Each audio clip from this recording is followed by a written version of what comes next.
Welcome back to the newest episode of the CGC Podcast. As always, I'm joined by Kal-El. Hey, what's going on, folks? Yeah, exactly. What is going on? Very, let's say, interesting week in the gaming industry. And actually quite sad.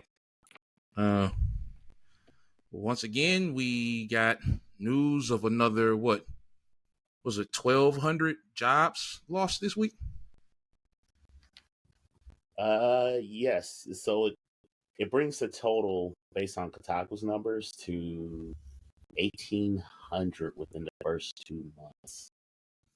Wait a minute. Microsoft fired 1,900 themselves, didn't they? They have Microsoft. You know what? I don't think that was that in this year or was that last year? Was that last year? I know Sony dropped 900, Deck 930, EA 670. Yeah. So between that 1,800 and I guess Microsoft was late last year. Yeah. Man, about 3,600, 3,700 people laid off in one industry. Now let's also forget the Bungie firings and because that was about 50 or 60 people. Yeah. There's consolidation. This is one of the backfires of it. I mean, there's a lot of people who were cheering on the Microsoft acquisition of Activision Blizzard, and they didn't. They as soon as this happened, they were like, "Oh no, this is terrible." And it's like, well, this is when companies merge. There's going to be what do they call that? Redundancies. You don't need 2 advertising departments. You don't need 2 departments to handle esports if you already have one. You might bring a couple of people over, but you don't need them. Yeah, you know. There's so many different disruptors beyond AI.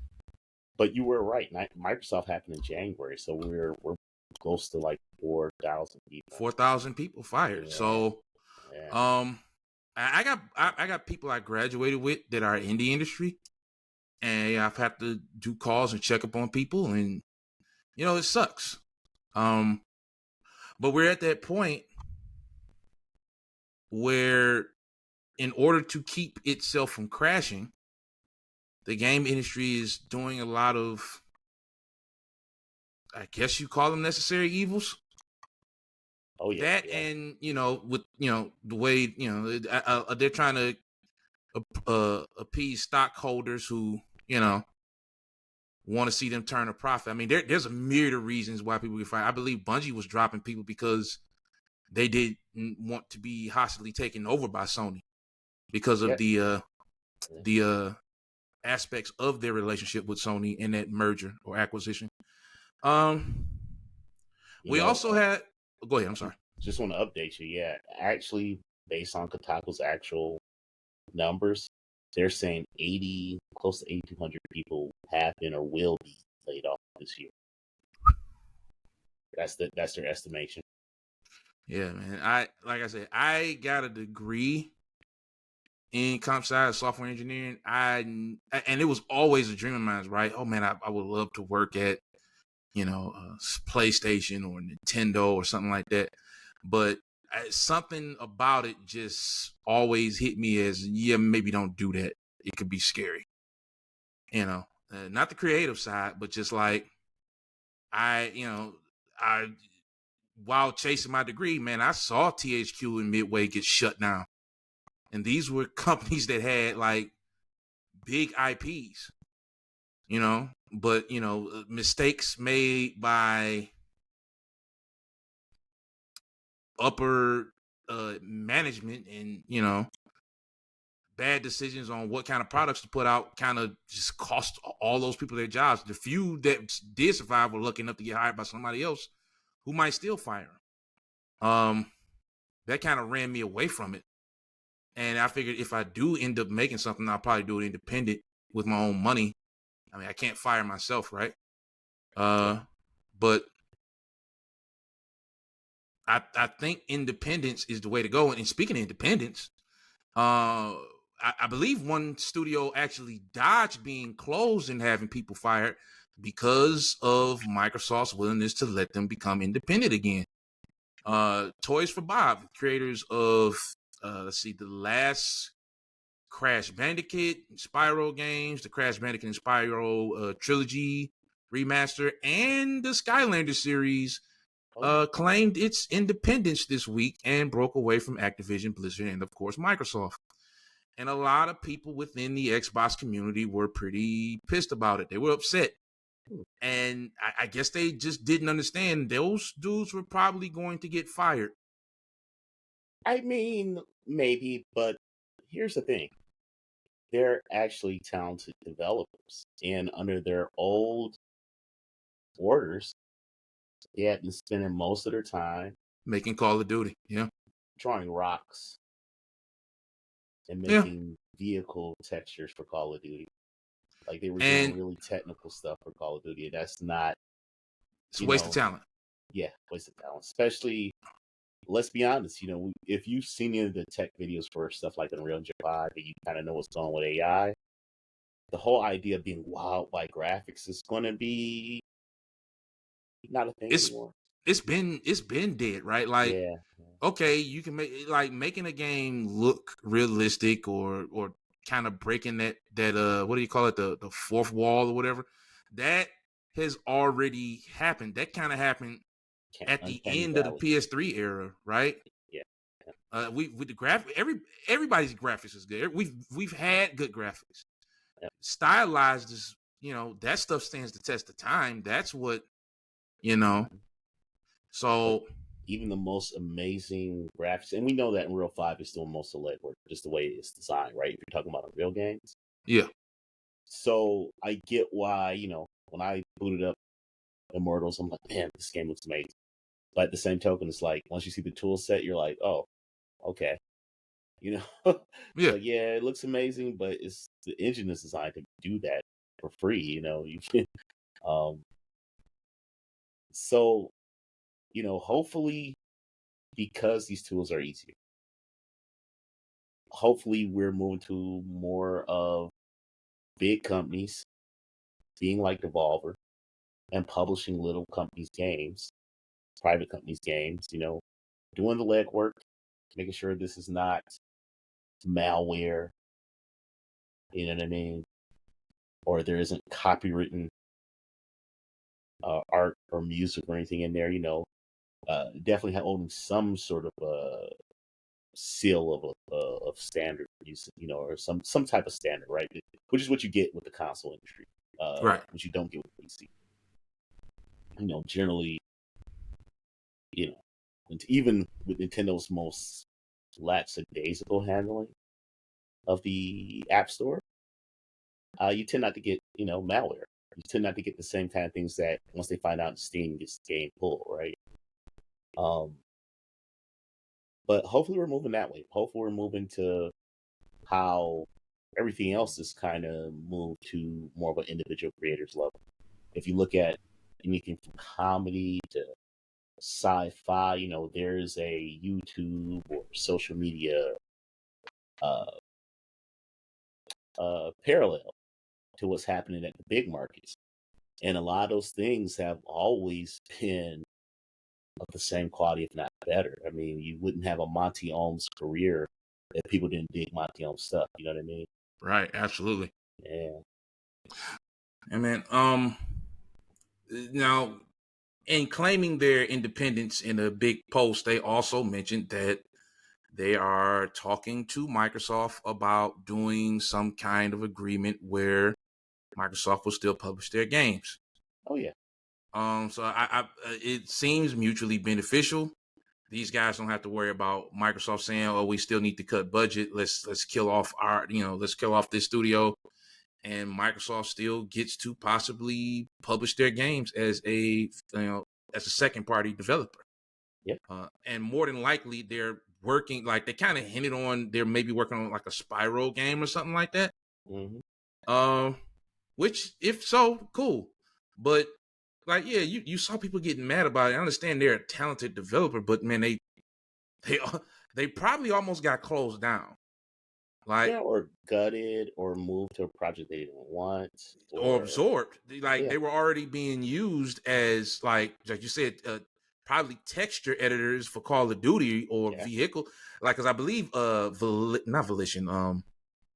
What's the company that made Vigilante 8 for Activision back in the day? I believe they're doing the vehicle stuff, Luxoflux, and they may have already been absorbed into one of Activision's larger studios. Neversoft. Neversoft doesn't exist anymore. They were absorbed. Yeah. Like, y'all, you got to understand that, that actually was probably like the best thing that could have happened to them. Now, does that mean that they'll end up making PlayStation games? Probably so, but Microsoft's probably going to publish those games on PlayStation anyway, so what does it matter? And from what it seems like, PlayStation, they may be keen to putting some of their games on Xbox. There's a big outcry, the council warlords would say is port begging for this Helldivers game to end up on the Xbox. To the point where Phil Spencer himself said he doesn't know who it benefits for it to be exclusive to the PlayStation. Well, obviously it benefits Sony for it to be only on PlayStation, but it's it's also on PC, and I believe it's selling or has sold better on there. Right. But Well, it's a game. It's a games as service, yeah, right? There's not one that isn't wholly dependent upon its user base. right. If you want to have a slower death, you offer it on less things. It should be everywhere.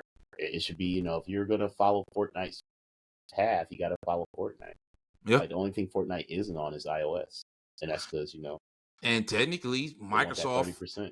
Microsoft themselves made a way for that to happen, because all you have Yeah, to do is yeah, go to a Google browser. I believe it's got its own website, and you log in with your Xbox account. Actually, I don't even think you need one. You can just stream Fortnite off from it. I think you do need one. I think you can make a free account because you don't get charged to play Fortnite. So yeah, you can make a free Xbox Live account and stream Fortnite. yeah. So yeah, I mean, and that's Epic's beef, right? Like, we can't put our game everywhere. Oh, they can. They just don't want to. They don't want to pay that They 30%. Well, yeah, they don't that's want the to pay beef, it. really. Right. Which you got to pay to play. Like, even on Steam, you got to pay a 30%.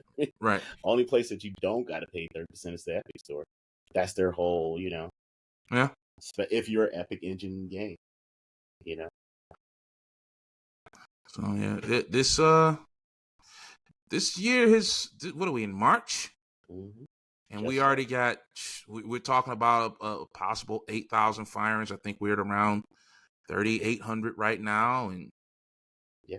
games are going to councils we didn't expect them to go to. And people are asking for other games to come to. This is a Twilight Zone level It's level 3DO. timeline. Yeah, it's the 3DO stuff, but like manifested into actuality, where it's like, yeah, really, you're just buying a box for a name on it at some point, right? Oh yeah, yeah, Yeah. yeah. Once the chips and whatever are powerful enough, like your television, it won't even matter. No, it won't. Oh man. So we I don't want to focus too much Yeah, on that bad news. yeah. As far as people more losing. bad news. Oh boy. Well, what else do we have here? All right, Alyssa McConaughey published this last week. Peoria, Illinois Police Department had to issue an apology for a very aggressive social media page with three officers. The picture's three officers decked out in military gear. This is not paramilitary. This is straight up military gear, right? And Okay. it says, "Stop playing games and answer the call of duty." And they use Activision's font, and they're pointing the guns at. Oh, it's the most gangster, horrible. Just I don't know what they were thinking. Well, I know what they were thinking. It's how do I say this? They were thinking this is a very easy recruiting method. And it's, I mean, to their credit, it has worked. You know, it has worked before, or at least it has seemed to. I think there's way more. There's a racial context to it, though, bro. I believe there's more of there's it. definitely a political background to it. I've seen it. I actually saw it. The moment you mentioned it, I was like, yeah, I've seen it. There's definitely political implications of that. The unfortunate truth about a lot of the military infrastructure is that they very easily target people from certain groups with certain kinds of propaganda. They've always done this, though. This goes back to, World War I, and even before that, I believe. That's pretty messed up, but it wouldn't be the. I'm pretty sure they've done worse. We're not that kind of channel, so but I'm pretty sure there's much worse that's been done. Yeah, that's pretty bad though. I don't know, man.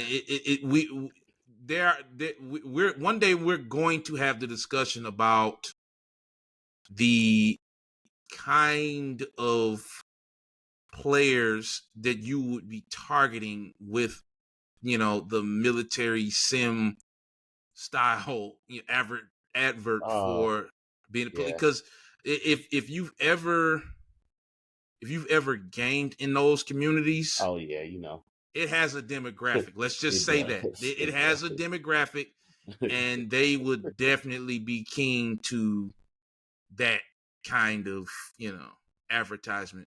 It's irresponsible, it's dangerous, and they knew what they were doing, and it's it sucks, but I'm doing my best not to jolt anybody, but this is probably something we would put on, let's say, another video because I would need because this is an hours long topic.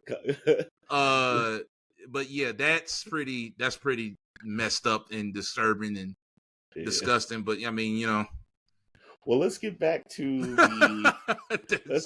companies regaining their independence. Did you hear about Gearbox? Yeah. So Gearbox is set to be sold for, I believe, to the chime of $500 million. So half a billion. Yeah. To itself. I've heard some kind of independent. Angel investor. Yeah, some kind of independent investor.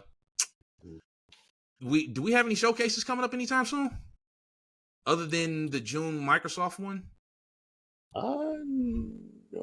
Maybe a Nintendo Direct. I don't even follow. Yeah, there may be a Nintendo Direct between now and June, but I would not be surprised if it ended up being somebody like, I don't know. It's definitely not going to be one of the big publishers. I don't think it'll be Microsoft. I believe that, there was a rumor flying around that Microsoft at one point considered Gearbox, but they don't want, what's the guy's name? What's the gentleman's name that's the founder of Gearbox? That's Randy? Randy. Yeah, they don't want Randy there. They don't want to be bothered with him. I guess Randy has rubbed a lot of people in the industry the wrong way. I do recall that Randy kind of showed his he kind of did something messed up at one of those I think it was the what's the conference with the comic books they had for it. They made a couple of games for him. Man, I forget the name of it. It had like a comic strip for it. It was in, I think, the old EGMs or something like that, or Game Informers. They had a comic strip and everything, and anyway, he was at this conference and something was going wrong with his tech, and he kind of made a comment like, "Oh yeah, well this is what happens when you present at this show," and he kind of pissed the crowd off, and I was like, "Oh, that was like, dude, what are you?" But I mean, Oh apparently man. that's like a habit he has. He kind of Yeah. just he kind of says things without thinking. I remember back when I was in one of my computer science classes. They my professor was like, yeah, one of the things that most companies really don't like to do is have the guys who are programmers do presentations, because they're often not very good at being selective with their wording. They kind of just they don't understand how to present. They know how to code. Hmm. Just two different things. Yeah. Yeah. Different skill set.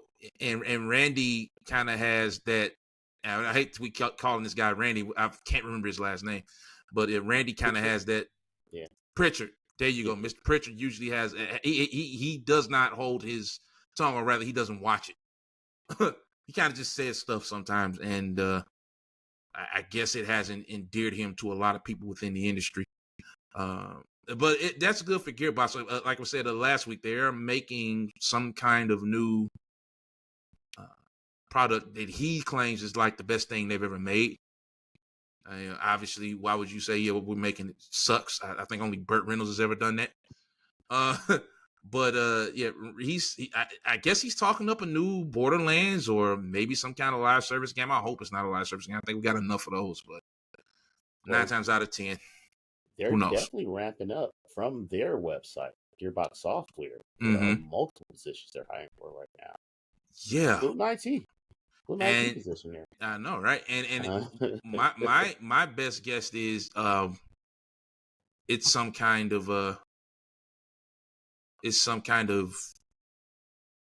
who knows? It's probably some kind of Borderlands related MMO like type of thing or something like that.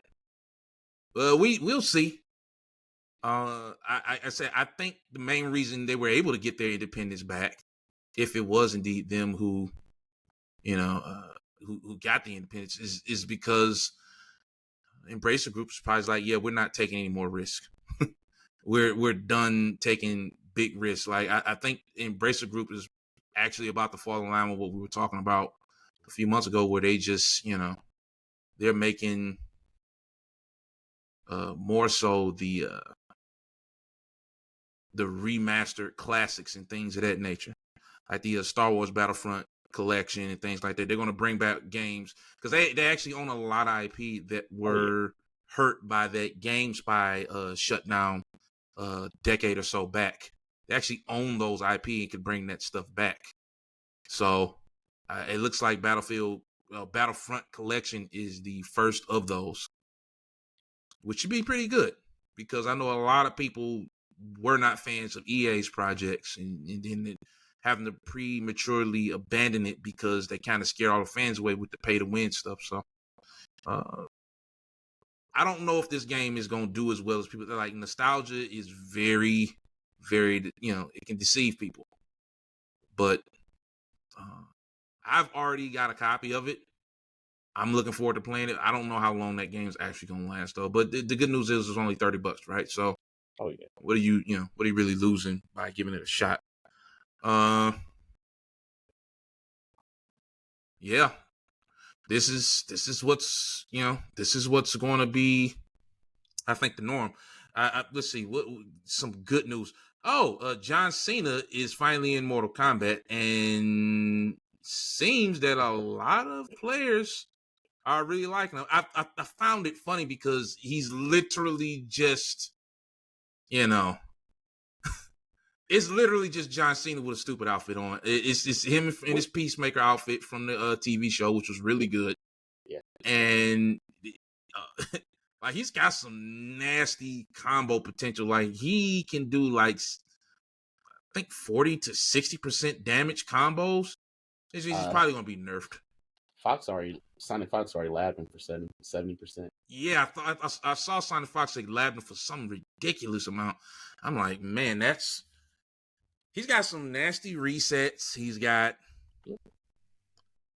a crazy teleportation. I think he can do it twice in a row. He's really solid. Yeah. And this is a game, mind you, where a lot of the community was talking about, oh yeah, Mortal Kombat's dead, which is just like, okay, we do need to talk about this now. This, and I'm sorry, folks, but it has been kind of a weird week outside of firings, which I don't want to focus on too much. There hasn't been much other than the two independents, but I do want to talk about the fact that there seems to be a infatuation with people going online and prematurely killing something or saying it's dead already. I think I've been hearing rumblings of the Suicide Squad game is officially dead, right? Mm-hmm. Which, to be fair, I don't know too many people who own it, but I also haven't seen it on sale for dirt cheap anywhere, so it can't be doing that bad, right?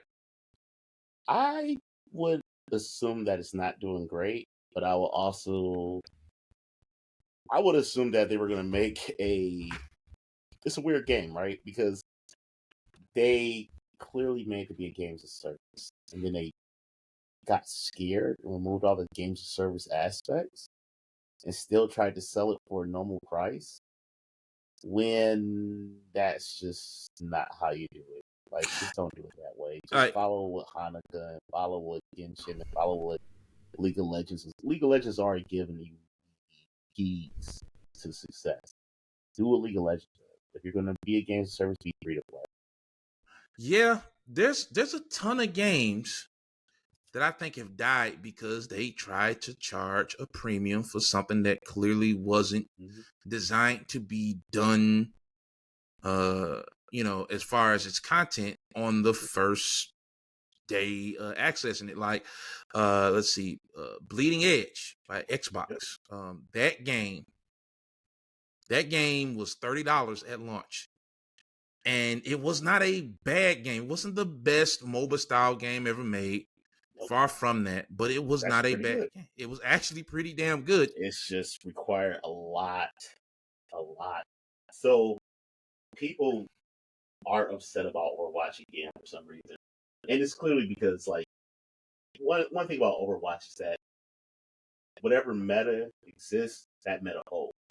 Right.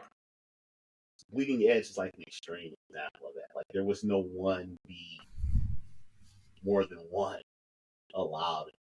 It's like you had to move as a group. You had to communicate. Hyper Universe was like that, right? And so even what's the one that they came out with and killed and they brought back and they killed again? You talking about the one that Epic makes? Yeah. That one. That's crazy, and that one's free, right? Yeah, that one's a free one. That was a free one, and they're canceling it again. Matter of fact, I believe this time there's 2 versions of it. Yep. And I don't think either one of them did well. I mean, it's also bad timing, right? Like, if anything is kill the Justice League, it's Helldivers. Oh yeah. Helldivers is what's destroying Kill the Justice League. If Kill the Justice League had a month, maybe 2 to itself, without a Helldivers coming out on top of Pal World, like, it literally got sandwiched in and cannibalized by 2 other games. And maybe cannibalization is the wrong terminology. It's just they weren't the same publishers, but you get my point. It's just like they literally sandwiched that game in. It didn't stand a chance.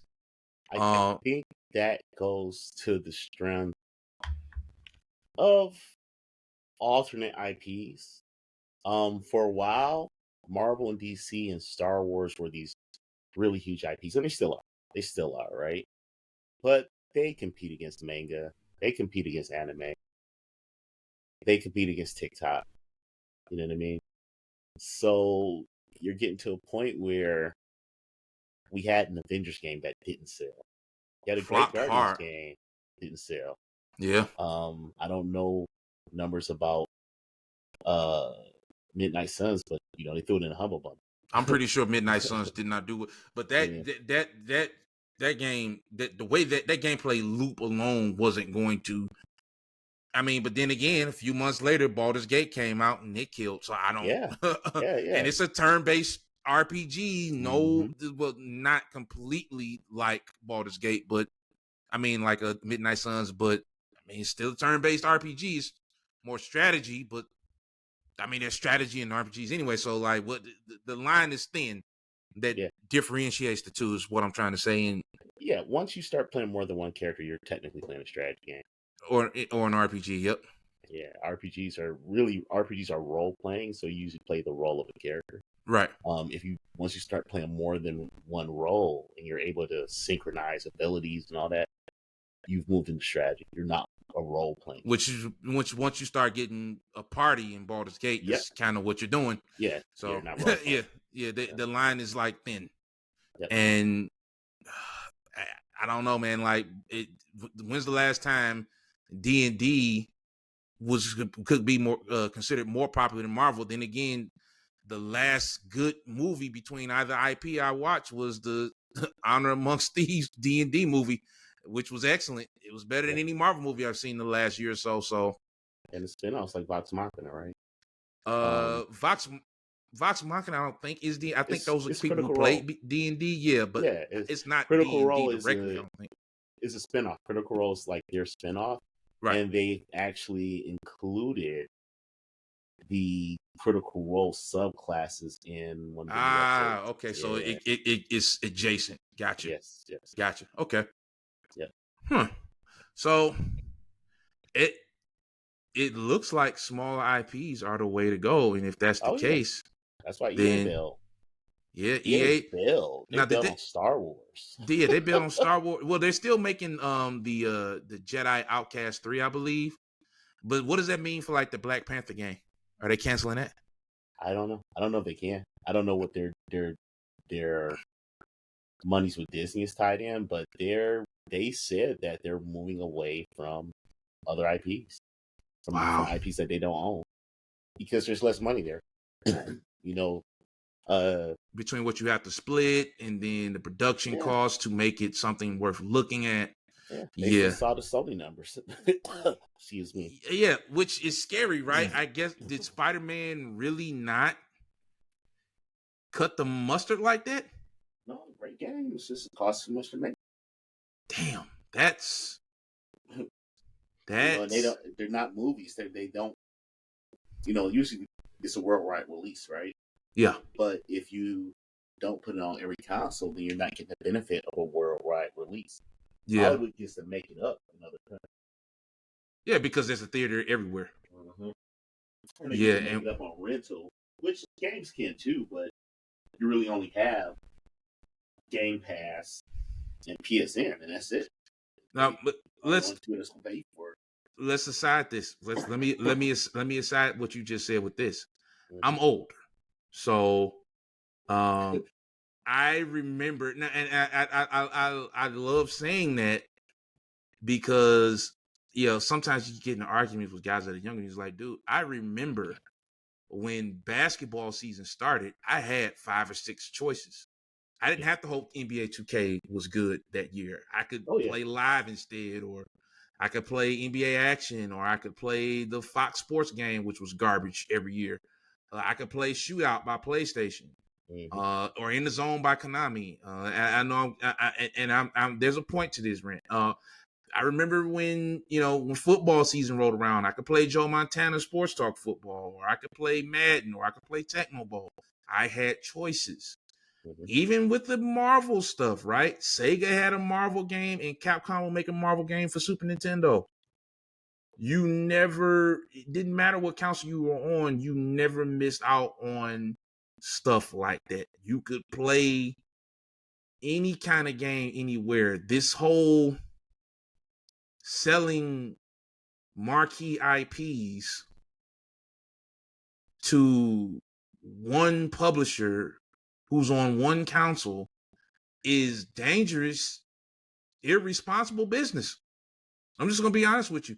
And I would not be surprised, and brace yourselves for it, if Indiana Jones and Blade end up on PlayStation. And I'm not some port-breaking pony. I don't care. I got both machines, right? And I got PC, so I really don't care. But you think Microsoft is stupid enough to be like, yeah, let's just sell it on Xbox and see what happens? I don't know. I mean, there's the They case might for be. both. They might be. There's a case Yeah. for both. Yep. Absolutely. A timed, or what do you call it, stagnated release? Absolutely. But I don't see any reason why at some point they just don't say, yeah, let's put it on PlayStation and Switch too. Yeah. Yeah, I mean, it only makes sense. Like, the biggest game you're going to sell is Call of Duty, and that's going to be on everything, right? So what are we talking about? Yeah. Yeah. Keep banging the drum about being the greatest deal and then live up to it. Yeah. Yep. Yeah, man, it's just the risk of locking stuff down like that. Just, it's not worth it, and we're seeing the outcome of that. Like, I believe Sony shut down their London studios this week or After last week. after the president took a picture with him. Yeah, after Jim Ryan, who's retiring, took a picture with him. All these people got fired, and the laughter is only because of the irony of it. Is so terrible. Like, and Jim Ryan's the guy who was championing all of this exclusive crap at Sony.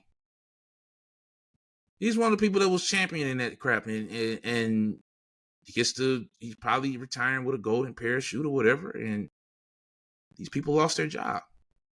A lot of people think we're heading toward a crash, and I think what these firings and a lot of this consolidation is doing is trying to prevent that. I don't think we're heading toward a crash. I don't think we are either. Don't understand what a crash is. The one crash we lived through, right, was because nothing was profitable. Yeah, nothing was selling. Every game was flopping, and they were making too many of them. All the major game manufacturers, Sega, Microsoft, EA, showed growth last year. Yep. Same amount of money. Excuse me, folks. Sorry about the thought. Same amount of money exists in the ecosystem of the people who choose to be gamers and play games, right? There's more money that exists now. It's just going to different places. The reason why everybody's making a live service is because live services cannibalize normal experience games the same way that cell phone games cannibalize console games, right? Right. Which is why Nintendo gets to have the best of both worlds. They get to be the primary, the prototype single first party developer, right? They're the first party developer that everybody wants to be. Yet they have an app store full of, really massively selling games like Piano for $2, right? So because of that, they figured it out. You know what I mean? A lot of the Nintendo eShop's games are cell phone ports. You are absolutely correct. Yeah, they figured it out. Everyone else doesn't know what to do because Nintendo said we'll bet on mobile because we made a bunch of systems, and the ones that were super successful were all mobile. Yeah. The other company said, no, we're not going to do that. And they chose wrong, right? And now they're seeing the handheld PC market, which has gotten exponentially better. And will continue to get better. They've got AI, of course, in the 8800 series chips. And NVIDIA's thinking about getting that right for mobile. And Intel is in the fray for mobile. The three biggest silicon manufacturers wouldn't get in the low power mobile space if they didn't think that was the space to be in. Right. The industry's going that way. Always has been. It's the reason why your cell phones are so good. It's the reason why there are whole industries that sell. There are whole companies, tons of companies that just make nothing but retro gaming handhelds off of old cellular phone parts. And they're profitable. Like Old and A&Neo, Ambernet, right? All those are just old cell phone parts that are just making handheld consoles for. And if you take a look at a group like A&E, all right, it seems like they have a new product out. It seems like they have 3 different product lines that they refresh every 6 months. You've never seen anything like that. These handhelds are getting more customized. They have ones with dual screens, one with keyboards on the screen.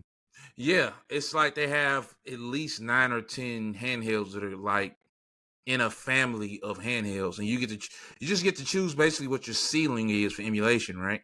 Yeah. Do you want to be able to emulate up to PS1, or do you want to emulate up to GameCube? Do you want to emulate up to Wii U, Wii? Play straight in Windows on it. Yeah, or do you want to try and switch, which is also funny because apparently Nintendo is targeting for Yuzu. Yeah. It seems like they might be targeting emulation in general. Like, I think Nintendo's tired of people stealing their stuff, and they're gonna do something about it. They call the Bezos. Yeah, for picking on these developers. If Yuzu is really stealing and like, if they are going out their way to steal code and not reverse engineer it, that's one thing. And if they're involved in piracy at any level as an organization, they don't have to shut them down. But I mean, what they got to do something about China. They got to do something about Amazon and eBay. Yeah, you can go. Because you can just go on Amazon and find any of that stuff. $30 for an SD card, full of games, full of games, whole hard drives. Yeah, 12 terabytes of every game imaginable. Or at least a solid emulator for, and we can talk about this because we're not lying. Like, you can go on Amazon right now and literally find like plug and play microcomputers with X amount of games from X platforms already installed. Mm-hmm. Like, it's kind of crazy. It's like the Wild West on Amazon. Mm-hmm. I don't know. Nintendo, they've got a great law team. They've shattered a lot of dreams. They've shut down fan projects. They've down, though. They've always punched down. They never punched up. They always punch down. Yeah, for sure. Yeah. That's why it's easy, right? Yeah. But I don't know, man. We'll see. If you kill like the thing with little companies like that though is that if you kill one, 2 more pop up. They're like, oh yeah, right? Yeah. Like, you're not going to actually get rid of these emulation groups by suing them. Piracy's here to stay. Yeah, piracy is always gonna be a thing. What you do is just make your content easier to get than it is to pirate. And that's how you win. That's how the music industry rebounded against, Napster and Kazaa and all that stuff. Yeah, well, is Nintendo going to put their games on PC? If they don't, people going to play it on PC anyway. Might as well. Yeah, and that's the problem. But Nintendo has such a... They're so synonymous with gaming. You know what I mean? They're so synonymous with gaming. They're like Kleenex tissue paper, Xerox the photocopiers almost. So I think against all the other competition, they'll be the ones that last the longest. Without touching a PC port? Yeah. Although they did do a PC port, I think they should do Metroid. I think that's the one that's never been a system seller that the PC guys would eat up. Yeah. I think, honestly, Metroid would be a good game to offshoot the PC, and I think Zelda would be guaranteed money. Yeah. And whatchamacallit, Zelda's guaranteed money, but it's synonymous. Like, that is a system seller. Right. Generally. But I honestly think if I could pick 2, it'll be the Metroid, even the Primes, all that. And mainly the number 1 which is not a system seller, but it would clean up and it would increase the user base, would be Splatoon. Yeah. Splatoon would definitely.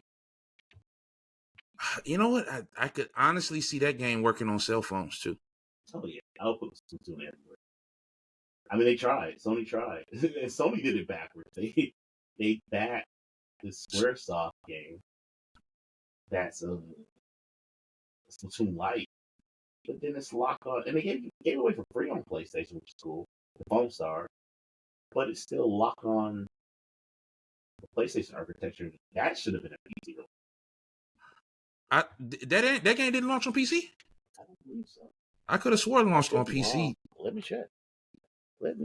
Because if it didn't, that is quite stupid. I know they had a disclaimer the last time they showed a trailer before release, saying that it was a 3-month exclusive for the PlayStation. But I mean, 3 months it'll probably be dead. I've seen Square Enix games die quicker. What was the action RPG they made? That one didn't make it 2 months, I don't think, before it was pretty much canceled, shut down. So hopefully that's the last of Square Enix bad contracts. But I mean, who knows? Square Enix kind of likes to I don't know, fail, it seems. 2 steps forward, 5 steps back type of deal. Looks like on their website it is only PlayStation right now. Yeah, that was foolish. There's a link to it. Yeah, it's PlayStation only, PS4, PS5, but there is a link to it in the Epic Store. So that it'll probably come to the Epic Store. The second most popular online PC store. Okay. Well, best of luck to it. I mean, it's in my library, but it's just better stuff to play right now. I did not anticipate it being very popular anyway. Have you given it a shot yet? Have you played it? No, I watched some other people. I watched Kind of Funny play it. It looked pretty fun. It looked sort of like Splatoon, but Splatoon looks, I don't know. It had a lot of particle effects going on. So it's kind of like what's happening, but I'll boot it up. I downloaded it. I just haven't booted it up yet. Let's see what else happened this week. Final Fantasy VII Rebirth launched. Yes. Haven't had a chance to start that yet, as I was finishing up on Dead Island 2 for the second time. I love that game. Yes. Platinum it again. I finished 100% it on Xbox, platinum it on PlayStation. Waiting for the last DLC for it. Absolutely love that game. Sleeper game of the year for me, 2023. Yeah, man. I would say that the next thing I'm probably going to get into is obviously Helldivers. Yeah. And after that, I probably will get back into Relink, because I need to go ahead and finish that one up. Yeah. I'm loving that one. What about you? What else are you playing right now? Play a little bit of Rip Out, early access, really cool. Got to a point of Banishers where I'm like, I gotta quit playing this so I can go finish Alan Wake, but I keep thinking about Banishers. That game is fantastic, man. Oh man, there's so much stuff happening there. Just the first sequence, when you meet the big bad and everything goes down and you make your pledge and everything, it's just it's so good. You're just in the feels. So good. Let's see what else. I've been testing stuff out. I put the 2 terabyte drive in, so I've been going through and configuring everything on both the ROG Ally and the Legion Go, and seeing what works on better. So I'm doing more tech stuff than actual gaming. But Been having fun, really getting into those feature sets, understanding what the different uh, super resolution settings are. Okay. Speaking of which, did you see that Microsoft is doing a version of Microsoft SR where instead of coding for super resolution features for like AMD or Intel or NVIDIA, you code it through the API, and then it does the communication to those different versions to sell. They just released this. Interesting. Yeah, There yeah. was a conference this weekend, right? This weekend, I don't know. I could have swore there There's was, but always a conference. Yeah, yeah, this is we're in conference season started essentially in like February, so maybe even January, I believe. But yeah, Microsoft's making a lot of moves behind the scenes, man, and it's not just in gaming, but there's things that definitely will have implications on gaming. Oh yeah. The Intel deal, but with a potential Intel deal, because for last I heard, it was just they were looking into it. The what you just mentioned with the super resolution and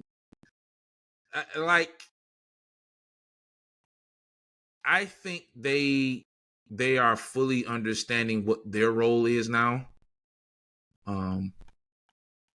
And I think I mentioned you before we started the show that I kind of wanted to talk about first party going away, or at least first party exclusivity going away. Okay. And we've touched on this in different aspects already, but I think it's important for people to understand that, a company like Microsoft is only doing what they're doing because for 4 generations now, they've brought out consoles. And outside of a drastic fumble, and I wouldn't even call it a fumble so much as it was the liberation of news that people didn't want to hear, even though it was true. And that will be the Xbox One generation, obviously. They've made 3 solid machines. And then Xbox One wasn't a bad machine. It was solid. It wasn't as good as a PS4, but it was still solid. The One Pro is actually a better hardware system. Exactly. Yeah. The One X. And for 4 generations, they've only done well in North and South America. Okay. In Japan, you talking about single digit sometimes sales in a week. In Europe, I think they've always been outsold 2-1 at least, if not 3-1. The most competitive they've ever been as a console manufacturer was the Xbox 360 generation.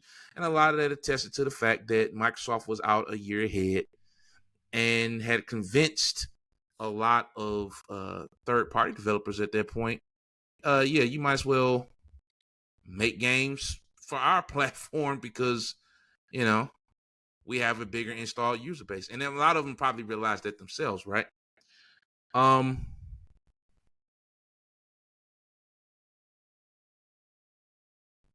There's a misquoted Albert Einstein saying, because Einstein isn't the one who said this.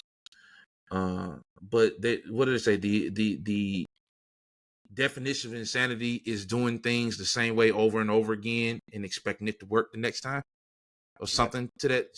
Like, why would Microsoft spend $70 billion on the biggest IPs in the world to keep them only on their platform? I mean, it makes sense if you're. It's both. Like the selling games is not. To me, selling games is not the goal anymore. No, it's not. I think it's got to follow what the music and the movie industry did.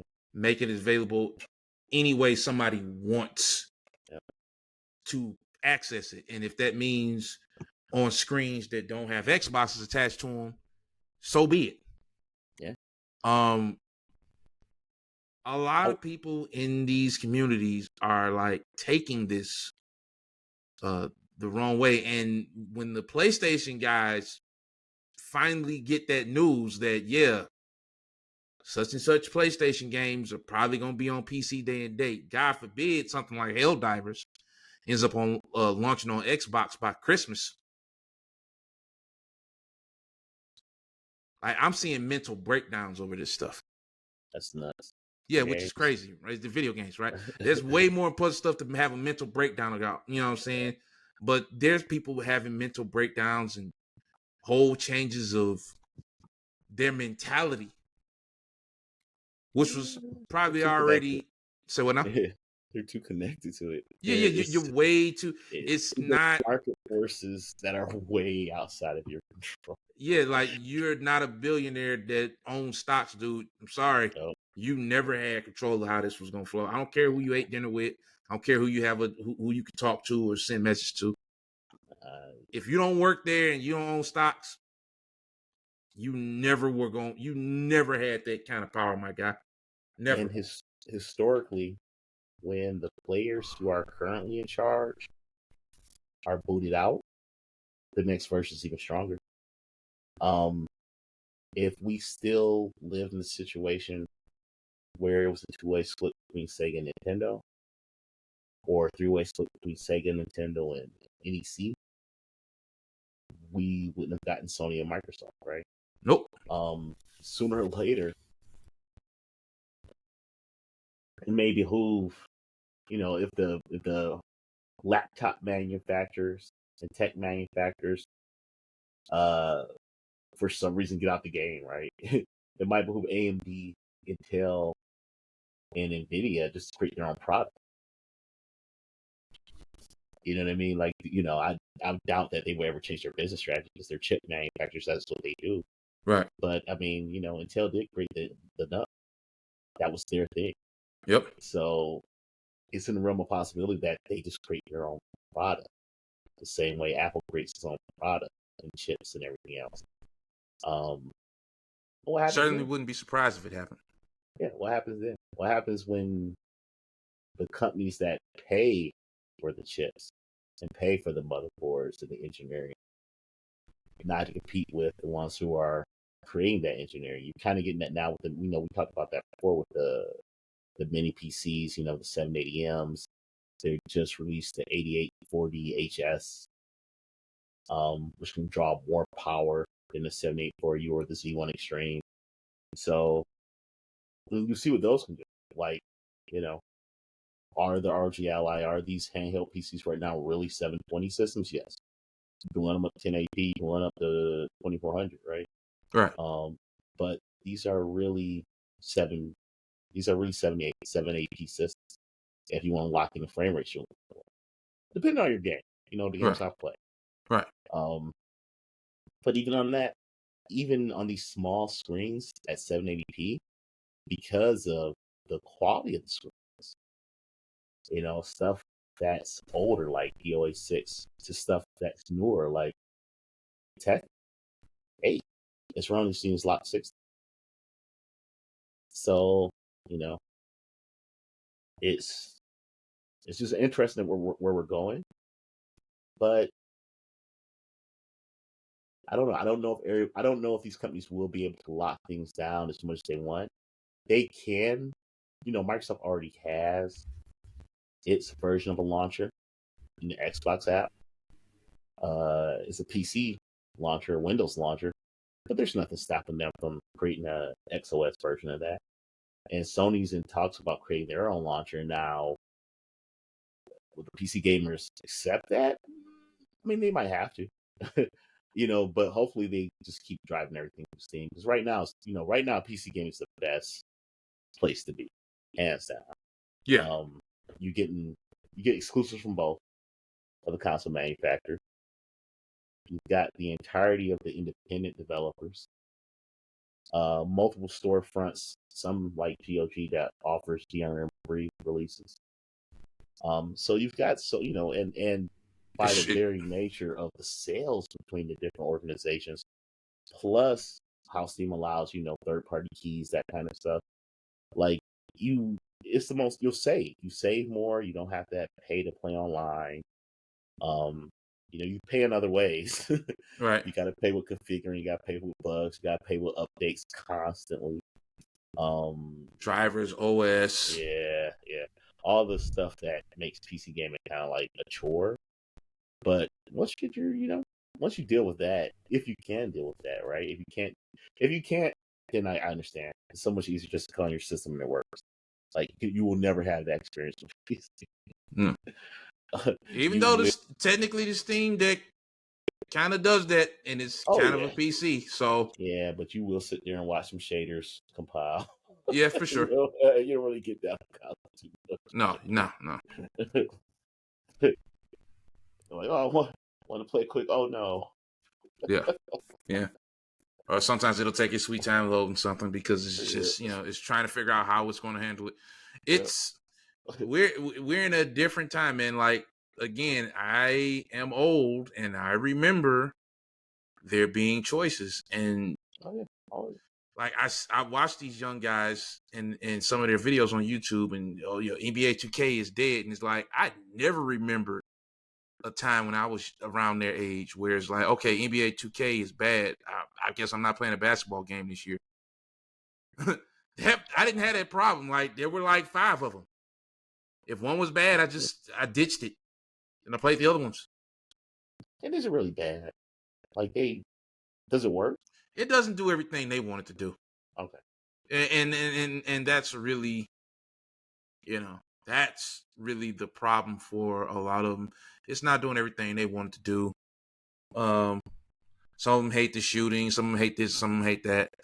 And there's these videos, and I don't want to judge any of these guys because they know more about the game than I do. They certainly play it more than I do.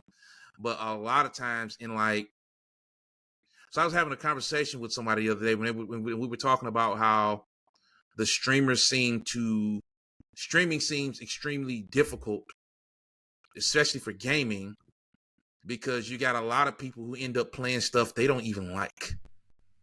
Oh yeah, hate play. But we do that too. Yeah, I don't have to, right? Like, I don't have a check coming in based on whether I hate play something or not. Yeah. Like, and that sucks, right? Like, games supposed to be fun. Yeah. And I can't imagine, like, and people who watch the content on my channel, they know that I can be a bit best word possible I come up with is inconsistent with how often I make stuff, and I kind of get caught in this idea of, man, do I really want to be one of these streamers that I like watching? I'm not knocking these guys. I mean, this is their gig, right? But do I really want to be one of these streamers that I know they hate a game? There's a couple of streamers, really popular streamers, that I find entertaining. Like, they're funny to me. They're a good watch. And I know they hate this game, but they have to cut it on, because if they don't cut this game on, their views are going to go down, because if they play something they want to play, no one's going to watch their stream. Like, I give, there's guys I give credit, like, and I don't like to name drop too much because, I don't want to drag anybody into my conversation. But I know, like, Summit 1G, that guy made Sea of Thieves, right? Yeah. You have instances like that where a guy makes a game popular because of the way he plays it. He was, Sea of Thieves, I don't know if you've ever played it. It is a very acquired taste of the game, and this is no knock on anybody who actually likes it. But it's like, I've gotten 3 people together, and we were all like bored. Some of us even falling asleep. Yeah, it was not our cup of tea. We were playing really early, though. That was we played really early. Mind you, there wasn't a lot of content. To be fair, we did a lot of we hunted for gold or something. Yeah, I mean, but that's what you do, and I think it all went south when another team killed us, and we were like, oh, so everything we just worked for is gone, and then that was it. Yeah, right. But like, this guy went on there and he started being very aggressive. He would hide in people's ships and just sink the ship. Yeah, just ARC stuff. For Just ARC S and giggles, survival. right? You know what I'm saying? I'm trying to Yeah. keep PG. For S and giggles, he would just sink the shit, and people loved it. You Oh yeah. know, so He entertained in the realm of what that game allowed him to do. exactly, and unfortunately, most people aren't that intuitive. When they don't have that kind of intuition. They kind of just they feel like they're kind of trapped in the loop of, if I don't win, then I'm not doing well. But you don't like the way the game plays, and it's probably going to lead to you not winning. So it's like a vicious loop, vicious cycle of, I really hate what I'm doing right now. Which is sad. But Or not. I mean, it depends on how because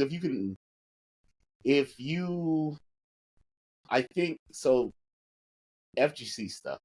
I think there's people that their whole career is kind of based on them rage quitting, like No Kid yeah. God or DST or something. Yeah. So, and I think that it's just they're making entertaining content using. He's fun. He's fun to different watch. games. He's fun to watch. I'll give him that. He's definitely a villain. I don't know. I don't know if that's a work or not, and that's a wrestling term for like if he's doing a gimmick. It's but both. He's grossly entertaining, and what he's doing works. It works for him. Yeah. It works for him, and it's so good. And it's kind of like the interactions between he and the people who go into his channel. Some people go in there just to hate on the guy. Oh yeah. And I don't there's know. Other successful channels made about just hating on him, and you're starting to see the same thing with Rich with Review Tech. yeah. I think Apic Eric's biggest numbers came from kind of, exposing his love affair and whatever happened. So it was, interesting time. Interesting times, man. Putting yourself out there can be dangerous, I guess. And again, we don't mean to name drop, but these are examples of what we're talking about. It's just, I don't know, the streaming stuff. It seems like everything in and around tech is like taking a turn, and not necessarily for the worse, but it's just like our brains got to adapt to it. That's all. Yeah. And some people are just more active with their communication to others on social media, and they become like a vocal minority, at least a majority. Sometimes they just tastemakers. Yeah, tastemakers, or they're just hanging themselves out to dry Meek Mill style. Like it's just but it's unfiltered information, and everyone has the opportunity to showcase their feelings. We say, hey, let's make a podcast. Right, what I mean? Exactly. And everyone can do that now. So that's the cool part about it. I think that you're going to see that reflected. Well, you're seeing it reflected in music already. Anyone can make music, especially see it reflected in sports. There's a guy on every team that has a podcast now. Yep. There's Clippers that have podcasts. There's Pistons. I don't think it's Pistons, not yet. But like everybody damn near on every NBA team has a podcast. A lot of NFL guys have, like, everybody's got a soapbox now. Oh yeah, I mean, and it's both good and bad. Shannon Sharp's is one of the most successful. Exactly. Right? So I think the smartest of the gaming podcasters are the ones who have kind of turned what they do into more of a hanging out with their group, their fan base, and occasionally I play a game. That's probably the smartest way to do it. That way you actually the trap that I see a lot of the streamers and stuff, which is why we're having this conversation now. It's kind of a casual conversation. The trap that I see a lot of streamers who suffer from that kind of frustration is that they've set a expectation of what they're going to see when they get to their channel. And this is, as an old person, I'm telling you guys right now, and not as a great streamer or a great content creator, because I'm neither one of those. I wouldn't claim to be. But don't set an expectation for people. I know it may seem like the quick money is to, let's just play COD, you know, knowing that COD may not always be good that year, right? Knowing that, you might not like that year's edition of COD. Don't do that to yourself, play COD if you really want to, but one stream you need to have like something else on. Yeah. I like Maverick's approach, where it's just him and his family and friends playing games. Very smart guy. Like that. Yeah. Very smart approach. And he does that with everything. Yeah. Once in a while it's a wrestling game, once in a while it's a football game. That's the way to do it. That is very smart. Absolutely a great example. Xavier Woods' approach is very, his corporate approach. Shout out to Up, Down, Down. They're very smart approach. Yeah. So catch him playing Texas Chainsaw or something weird. Yeah. Like, don't just be a first-person shooter streamer. Don't just be a sports game streamer. It will not always go well for you if you do that. It might, but I mean, that's gonna be a rough road and again, it comes back down to, you don't have really variety anymore. If you're not playing Call of Duty, like I think, what was that, X Defiant, the Ubisoft game? That thing was supposed to be out like 5 or 6 months ago. And X Defiant was like, so Jason Rubin, who used to make, I believe, the Infinity Ward CODs, he left, obviously. Sorry about that noise. He left and he went to Ubisoft, apparently, and he's made a game called X Defiant, and it is a first-person shooter, very akin to COD for obvious reasons, that has these characters from all of these different Ubisoft universe games. So there's, I believe, some Dead Set guys from Watch Dogs. There's some Siphon Filter. Wow, that's a PlayStation title. There's some Ezio with a gun? Splinter Cell stuff, huh? No, Ezio with a gun. They don't have the. Well, they don't have them yet. Apparently, they're just throwing all of they're throwing groups from all of their IP in there. So there's a group from. I think they call it the Libertad. They're the group from Far Cry 6. Okay. There's the Dead Set group from Watch Dogs. There's the Splinter Cell group, Upper Echelon. There's like 2 factions from the Division in the game. There's nobody from Rainbow Six yet, because for obvious reasons. They already have a first-person shooter about them, a very successful one. But they already attacked the Tom Clancy universe with Upper Echelon.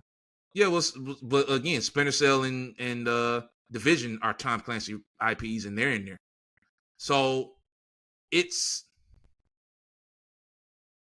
supposed to be out, and people were waiting for it. People were hyped for it, and it has not dropped yet. And there's all kinds of reasons, and I got my own speculation as to why it's not out. I can probably tell you why it's not out. I got an idea. I don't know this for a fact, so I could just be, talking out my butt. But I got a really good idea why that game's not out. It has something to do with what happened in October. Oh, yeah. And the fact that Ubisoft, kind of has a reason to be very heavily invested in how much space Call of Duty has as an IP for as a chance for it to be successful, seems how they own, I believe, with the streaming rights to COD, the cloud rights, yeah. The cloud rights, yeah. So like the moment that went through, I thought X Defiant was going to get canceled because the game's been pushed back several times, and I played the beta. I was in one of the betas for it. It seemed to play fine to me. Everybody was talking about there were lag spikes. I didn't play that much of it.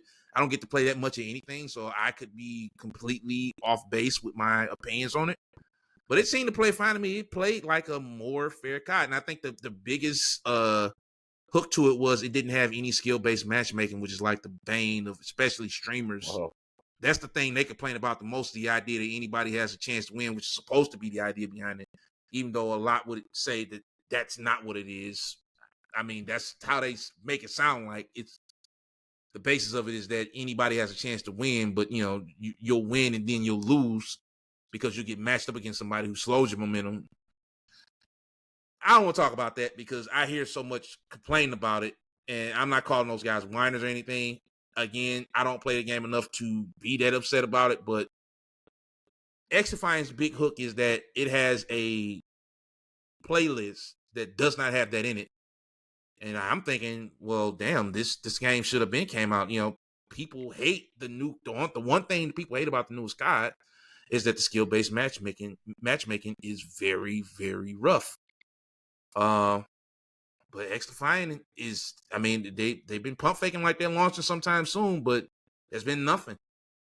And I'm telling you, I don't know for a fact, but I'm pretty sure Ubisoft having the cloud rights to Call of Duty, which they are probably making some kind of money off of right now, if I'm not mistaken, that probably has something to do with it.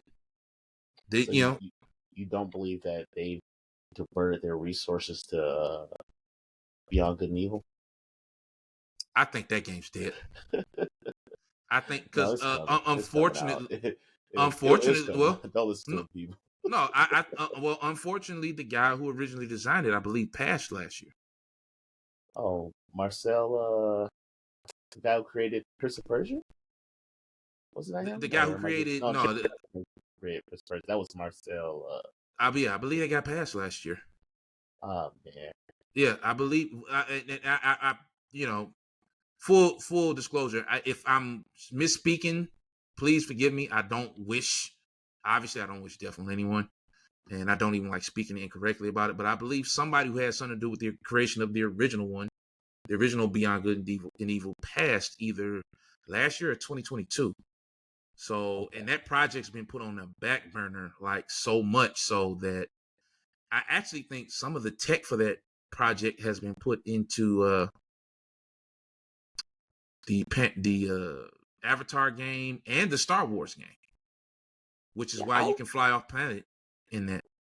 I would just like to see them re-release the new one with a graphic overhaul. You talking about the original Beyond Good and Evil? Yeah, just re-release that one. It wasn't a hit IP. Like a lot of people forget. Oh yeah, but I mean, the original one didn't really do that well either. So I don't know. With all these companies being scared from touching stuff that's not a surefire hit. Yeah, but with a touch of, I mean, Tomb Raider did well, and a lot of the Star Wars games that didn't sell too hot back in the day did really well on re-release. Yeah, this is true.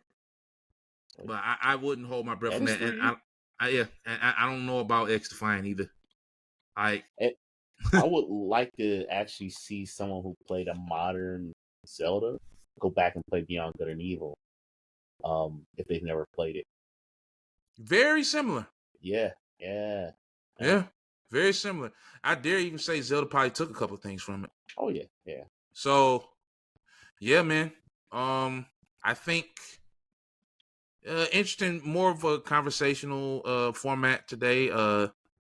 Again, didn't want to focus too much on bad news. I'm pretty sure you guys have seen a ton of videos over exaggerating or under exaggerating that. I didn't want to do either. I didn't want to fascinate it or make it something, because there's actual people behind this stuff who are dealing with actual issues of knowing where they may or may not be working next week or next month. And I pray for those people. I hope they all land on their feet, maybe start a new studio. I just hope they get to do what they love and get paid for it like they once were. It's an unfortunate part of the business.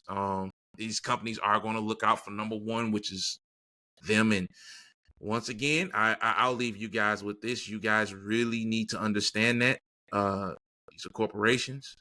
You shouldn't take anything they're doing to heart or too serious. It's not about you. I don't care how much, how many times Jim Ryan responded to you, or how long of a conversation you had with Phil Spencer, or what's the guy at Nintendo, Greg Bowser. I don't care if you ate lunch with him in a Sears one time or something. It doesn't matter, right? Like, if you aren't an investor with hundreds of millions of dollars on the table for their company, they're not out to please you. It's not their job to. Things are going to change. Things are going to continue to change. If you're that mentally attached to it, you're in for a lot of pain. And I think a lot of you guys are really only concerned because these are your argument points. Because a lot of you play Twitter too, which is probably the most dangerous game, is playing Twitter. You go on and you argue about stupid stuff for hours on end. Just, I've said it a million times in my videos. Don't get too high or low about any news you hear, whatever side you're on, because something is going to pop up that's going to make you question a lot of what Sony and Microsoft are doing. Maybe not so much Nintendo, because you have to keep in mind Nintendo's the only actual video game company in this. Everybody else is kind of like doing this as, oh yeah, we also happen to be able to do this. Yeah. So they're not dedicated to it or any ideas behind it. Or they're only as dedicated as the money they're going to make. Sorry about cutting you off. Oh, no. I was going to say some good news about Michel Ancel. He didn't pass. Okay. He left the video game industry in 2020 to spend time on a wildlife sanctuary. No, that's not the guy I was talking about.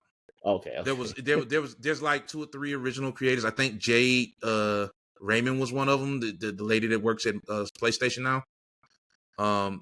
There's a couple, but one of those people passed. I believe I remember reading news about that, unless there's some kind of Mandela effect going on.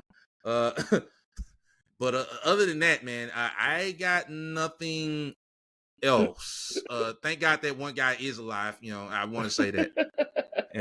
But I do remember reading, and I don't have the name offhand. I don't want to spend too much time looking it up, but I believe I remember hearing news about somebody who's part of the original creation of that game passing away.